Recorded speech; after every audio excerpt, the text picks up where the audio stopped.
অশ্লীলতার কাছেও যেও না। মা যাহারা মিনহা ওয়া মা বাতান, যা দেখা যায় আর যা দেখা যায় না। কোনটা দেখা যায়? ওই যে গ্রামের কোনার দোকানে, চায়ের দোকানে সিনেমা, নাটক, গান বাজনা, আইটেম সং চলে।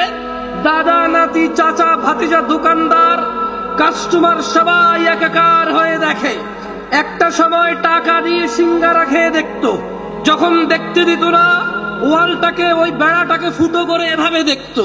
এটা ছিল প্রকাশ্যে অপরাধ সবার। ওই যে বিয়ের গায়ে হলুদে রং বেরঙ্গের কাপড় পরে নারী তার সৌন্দর্য প্রকাশ করে,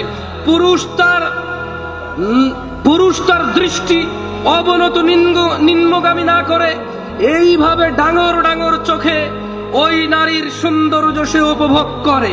এগুলো হচ্ছে প্রকাশ্যে অপরাধ। গোপনে অপরাধ আপনাদের চাইতে আমি ভালো জানবো না ভাই। ও যা কটা সিম কার্ড, তা কটা অপরাধের হিস্ট্রি, ও যা কটা চিঠি, যা কটা এলাকায় চাকরিতে গেছেন, পড়তে গেছেন, ওই কটা এলাকায় ইতিহাস আপনার আছে গোপনে, আপনি জানেন, আল্লাহ জানে, আর কেউ জানে না।